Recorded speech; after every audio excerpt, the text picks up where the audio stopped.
अभी हम लोग बात कर रहे हैं ऋग्वैदिक पीरियड के बारे में।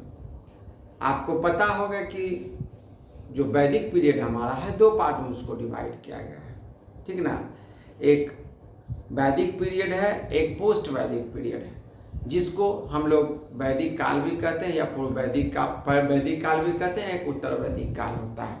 आज हम लोग इसको जानेंगे, चूँकि ये जो सिस्टम है सनातन धर्म का एक बहुत ही मूल आधार है। आपको पता होगा वैदिक पीरियड का जितना भी जानकारी हमको मिलता है वो ऋग्वेद से मिलता है, ठीक।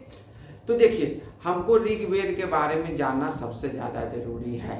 खैर, उसके पहले हम लोग प्रीवियस क्लास में जो बात किए थे उसमें बात किए थे कि उसका वहाँ का उस समय का राजनीतिक सिस्टम क्या था, ठीक ना। उस समय का कल्चरल सिस्टम किस तरह का था, किस तरह का लोग अलग अलग तरह का व्यवसाय वगैरह करता था, बिजनेस करते थे, उसके बारे में आज हम लोग बात करेंगे। इसके अलावा जो हम लोग औरतें हैं, स्त्रियां होती थी, उनके बारे में भी हम लोग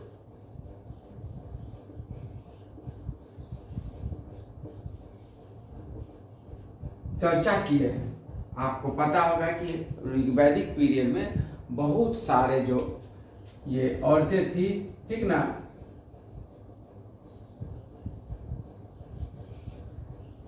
बहुत सारे औरतें थी जो पढ़ी लिखी होती थी, है ना। उसके बारे में हम चर्चा हम लोग प्रीवियस क्लास में कर चुके हैं। अब देखिए, अब हम लोग जानने का कोशिश करेंगे कि कुछ जो स्त्रियां होती थी, ठीक ना, वो आजीवन ब्रह्मचर्य का पालन करती थी, मतलब वो जीवन भर वो शादी विवाह नहीं करती थी। ऐसी औरतों को अमाजु कहा जाता था, ठीक। समाज में गायों का बहुत बड़ा स्थान होता था, ठीक ना। मुद्रा के रूप में निष्क और शतनाम, ठीक, निष्क और शतनाम की चर्चा है, ठीक ना, मणि के रूप में, ठीक। लेकिन इसका बहुत ज्यादा उपयोग नहीं वर्णित है, ठीक ना। अब देखिए, इसके अलावा जो वैदिक पीरियड था उसमें एग्रीकल्चर, कृषि की प्रधानता बहुत कम थी, ठीक, इसकी प्रधानता बहुत कम थी। गायों का महत्व इसी कारण था, गायों का महत्व इस कारण था क्योंकि गाय को लोग बहुत ही, देखिए, दोनों रूप से, आर्थिक दृष्टि से भी और उसको मतलब अपने धार्मिक दृष्टि से भी गायों का बहुत महत्वपूर्ण स्थान होता था, ठीक। तो गाय जो होती थी बेसिकली मतलब व्यावसायिक रूप से भी इसका उपयोग किया जाता था, और जो व्यवसाय होता था, ठीक ना, जब सामान का खरीद बिक्री होता था तो उस समय जो था, ठीक ना, वो गुड्स एक्सचेंज सिस्टम था, यानी वस्तु विनिमय प्रणाली का ही सिस्टम होता था, ठीक। अब देखिए, इसके अलावा बलि एक सिस्टम होता था, ठीक ना, एक वॉल्यूंटरी टैक्स होता था, ठीक, यानी कि स्वैच्छिक कर होता था जो कि लोगों के द्वारा दिया जाता था, ठीक ना। मतलब ये बेसिकली इस ऋग्वेद में 1/6 है जो उपज होता था, उसका 1/6 देने का प्रोविजन था, लेकिन वो स्वैच्छिक कर के रूप में होता था। इससे राजा को या वहां से जो राजन होते थे, ठीक ना, उनको चलाने में, सिस्टम चलाने में आसानी होती थी। अब देखिए, यहाँ पर चुका के जो लोग हैं उनको आर्य के रूप में इस्तेमाल बोला गया है, आर्य। तो आर्य क्या होते हैं?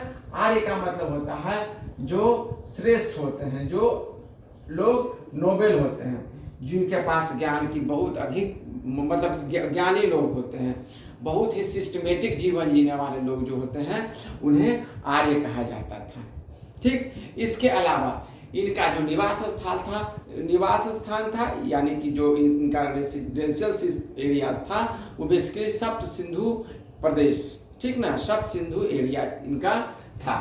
अब देखिए, गाय को हम लोग उस समय अहन्या या अघन्या भी कहा जाता था, अहन्या या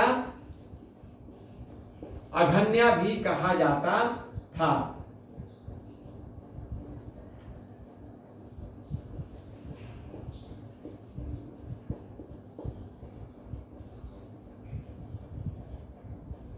अहन्या या अघन्या भी कहा जाता था, ठीक न।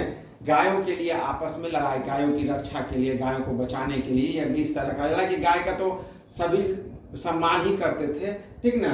तो गायों के लिए जो युद्ध, आपस में जो युद्ध होता था, जो लड़ाई होती थी, फाइट होता था, ठीक ना, उसको हम लोग या तो गवेषण भी बोला जाता था या गविष्टि बोला जाता था, ठीक।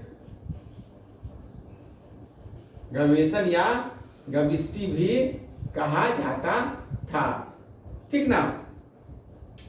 अब देखिए जो अब हम लोग चलते हैं, जो लोग पहनावा का सिस्टम में हम लोग चलते हैं ना। लोग जो पहनते थे, अब स्त्रियां जो होती थे यानी वुमेन जो होते थे, वो क्या पहनते थे? वो बेसिकली साड़ी पहनती थी, ठीक।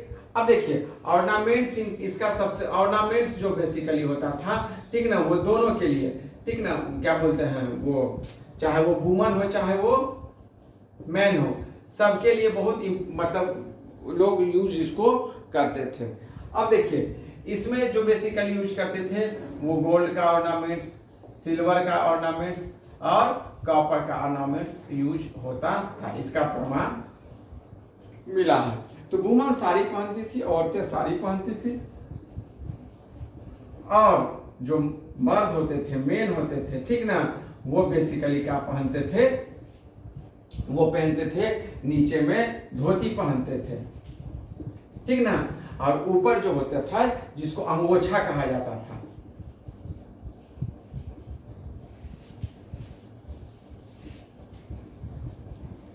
ठीक ना, अंगोछा पहनते थे।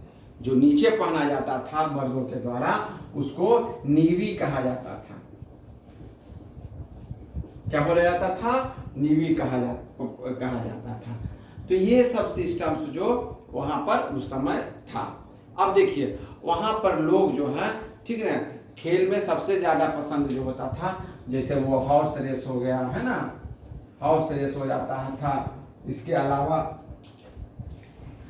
क्या बोलते हैं, चौसर, जिसको हम लोग कह सकते हैं अभी चेस भी, तो इस माना जा सकता है कि चेस का जो आविष्कार था या चेस का जो खेल था उसका प्रारंभ सबसे पहले कहाँ हुआ था? शुरू भारत में ही हुआ था। इसके अलावा हंटिंग, ठीक ना, डांसिंग, धीरे धीरे धीरे धीरे, हालांकि कहा जाता है कि आगे जब पढ़ाएंगे ऋग्वेद का पूरा सिस्टम जब पढ़ाएंगे तो वहाँ पर इंद्र भगवान जो है या इंद्र देवता की ज़्यादा प्रधानता दी गई है। लेकिन आपको पता होना चाहिए जो महामृत्युंजय मंत्र जो है वो भी बेसिकली ऋग्वेद में ही उसका वर्णन है, ठीक। अब चलिए इसके अलावा ये सब जो है जो मनोरंजन के लिए, इंटरटेनमेंट का ये सब मेन साधन था, ठीक। अब देखिए इसके बाद जब हम बात करेंगे, ठीक ना, तो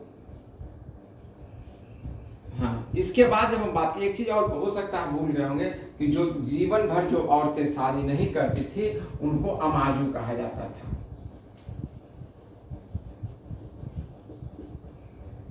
ठीक ना, उनको अमाजू कहा जाता था। अब हम आगे जो टॉपिक पर चर्चा करेंगे, ठीक ना, अब हम जो, जैसा कि हम आपको बता दिए हैं कि जो जितना भी हमको इंफॉर्मेशन वैदिक पीरियड के बारे में मिलता है, ठीक ना, वो सारा कुछ हमको ऋग्वेद से मिलता है। यानी ऋग्वेद जो है, ठीक ना, वो हमारा सबसे,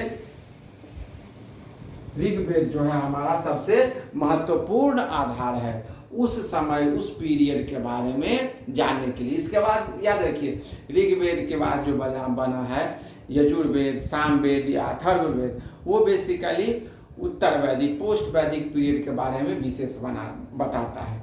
तो उस सारे वेदों की चर्चा हम लोग आगे जो पोस्ट वैदिक पीरियड जब पढ़ाएंगे उस समय करेंगे। अभी हम लोग ऋग्वेद के बारे में जानते हैं, तो इसको हम लोग ऋग्वेद भी कहते हैं या ऋग संहिता भी कहा जाता है। इसको ऋग संहिता भी कहा जाता है ऋग्वेद को, ठीक है।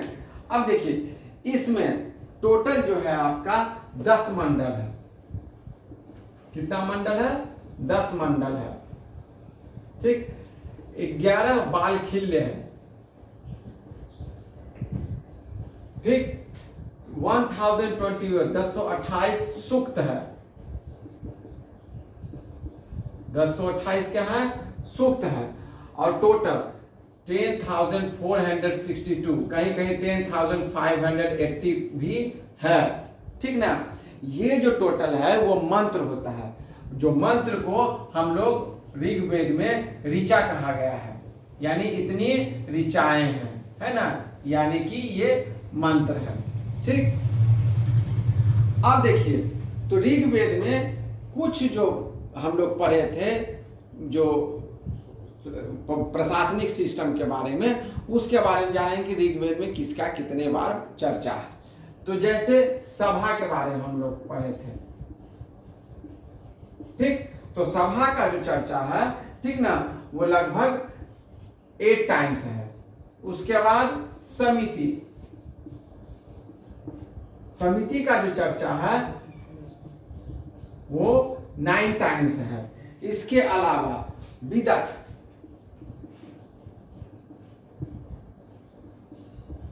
इसकी चर्चा 122 टाइम्स है। याद रखिए, विदत जो था वो सभा और समिति से भी पुराना संगठन था, ये सिस्टम था, जो बेसिकली जितने ट्राइब्स में लोग होते थे, सभी लोगों का ये समूह होता था और यहाँ पर डिसीजन लिया जाता था।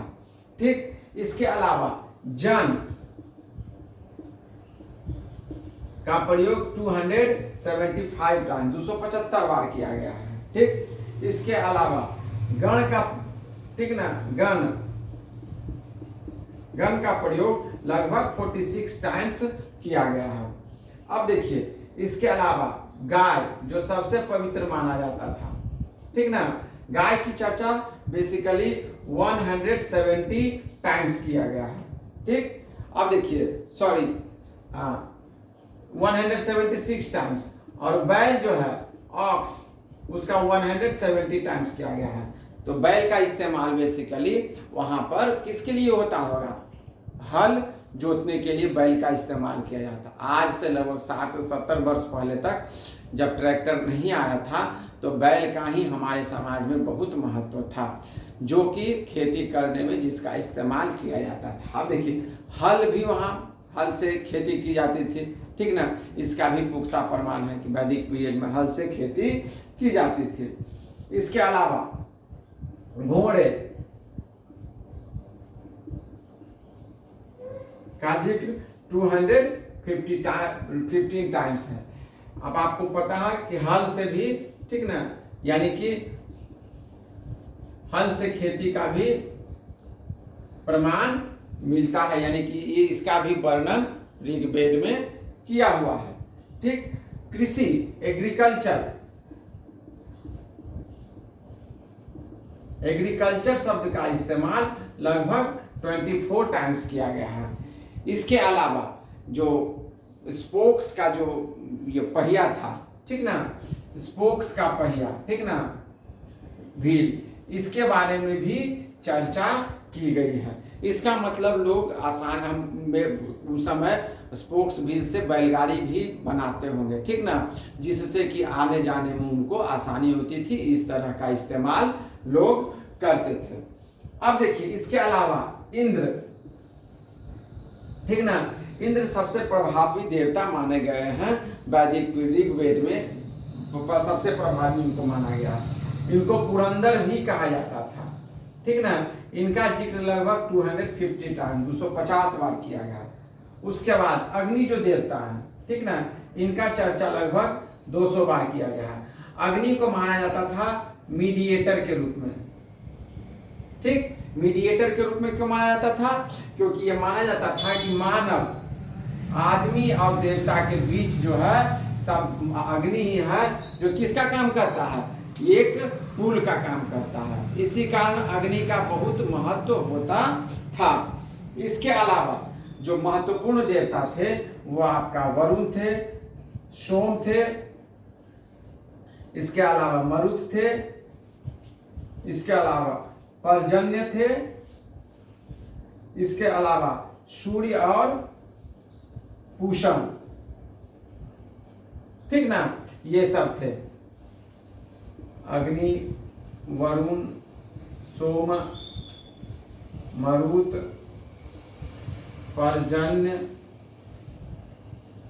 सूर्य और पूषम, ठीक ना, ये सब जो थे, ठीक ना, ये सब इंपॉर्टेंट थे। ठीक, अब देखिए गाय, इसके अलावा कृषि योग्य भूमि या उर्वरा जो भूमि था, ठीक ना, उर्वरा, कृषि योग्य भूमि को उर्वरा कहा जाता था।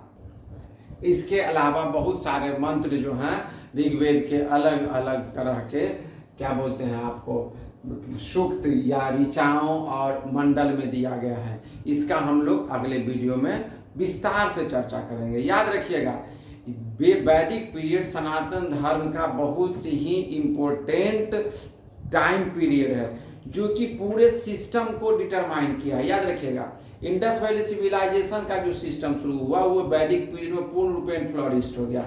जो स्पिरिचुअलिटी से लेकर के, पॉलिटिकल से लेकर के सारा सिस्टम जो है इस समय डेवलपमेंट हुआ। याद रखिए, जो अभी हम लोग वैदिक पीरियड में जो शादी होता है, विवाह होता है, उसका ओरिजिनल जो मंत्र है वो भी ऋग्वेद में लिया गया है। सारे इन सारी बातों की चर्चा हम लोग आगे की वीडियो में करेंगे। वीडियो को ज़्यादा से ज़्यादा शेयर कीजिए। आप जितना ज़्यादा शेयर कीजिएगा उतना ही हम मोटिवेट होंगे और आपको और बेहतर वीडियो मिलेगा। धन्यवाद। जय हिंद, भारत माता की जय।